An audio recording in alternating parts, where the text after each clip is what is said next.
And I do believe that we have rotten politics, and I'm not using that as an exaggeration. Hey everyone and welcome. Canada has a euthanasia problem. Now the libertarian in me says that euthanasia should be a right so long as it's for terminally ill that can't be helped by medical intervention, if you know what I mean. And originally, that's what Canada's euthanasia program did. But the World Medical Journal has actually now come out and said that Canada has normalised euthanasia to quite some extent. Now, you're probably wondering how many people have undergone euthanasia in Canada. Well, in just under 4 years, the number of euthanasia deaths has rapidly increased in Canada. New statistics released by the federal government on February 24th, 2020 show that 13,000 people have died by euthanasia since the legislation of the practice, which represents approximately 2% of all deaths in Canada. The government estimated that there were 5,444 deaths in 2019 and 4,438 deaths in 2018 from euthanasia.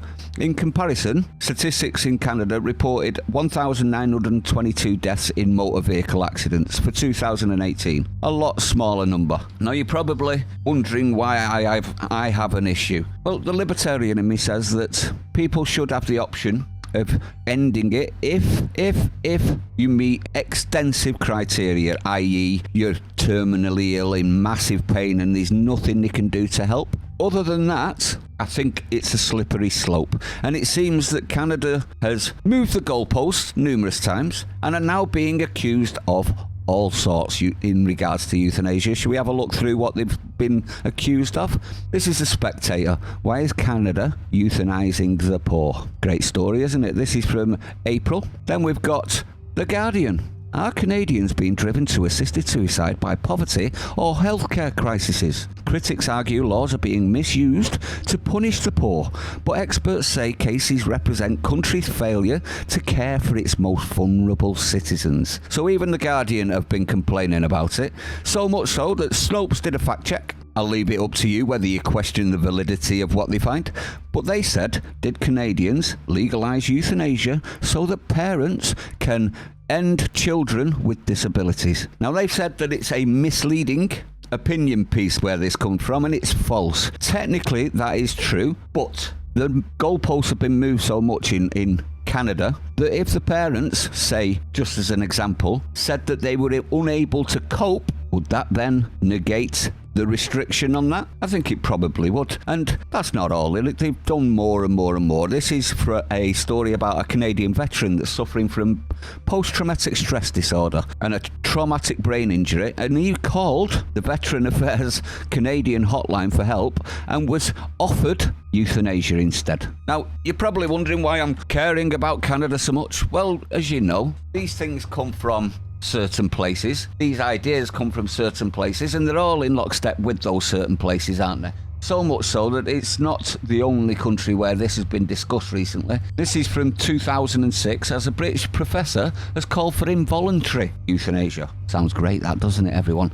A British professor of medical ethics has called for euthanasia to be legal without consent of the patient. Now, this is a guy called Len Doyle, and he's a professor at Queen Mary University of London, and he said there was no moral difference between removing life-saving treatment and feeding from patients and actively killing them. Great, that, isn't it? And if you're thinking that will have gone away, this is just ridiculous. What an evil thing to say. Well, not so much.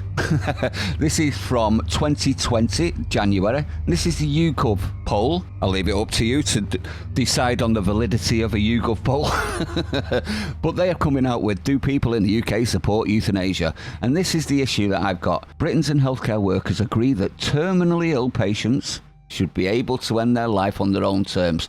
Not many people would disagree with that, would they? Would they? Well, the problem for me is that's how Canada started, and look where they are now. Slippery slope, isn't it? As soon as you get the ability to end a terminally ill patient on their own terms, then the goalposts would be moved and moved and moved. And past actions have proved that would be the case. Am I wrong on that? Let me know if you think I'm wrong. The thing is, the YouGov research of British adults and healthcare professionals revealed that both groups think helping a terminally ill patients to end their suffering should not only be legal but assisted by the NHS. I'm not too sure on assisted by the NHS.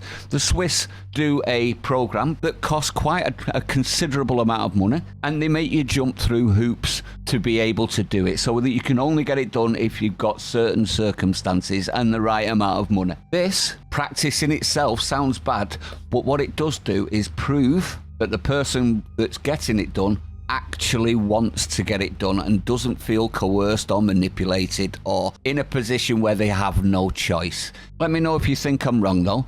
Now, if you're wondering where it comes from, probably from these lot. Have a listen to him. Seen before in human history. On the one hand, the emergence of a new upgraded elite of superhumans enhanced by bioengineering and brain-computer interfaces and things like that.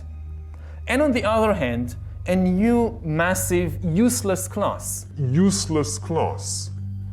A class that has no military or economic usefulness and therefore also no political power. Useless class, and we're thinking about giving euthanasia out. I'm not worried at all, are you? Stay sane, I'll see you on the next one.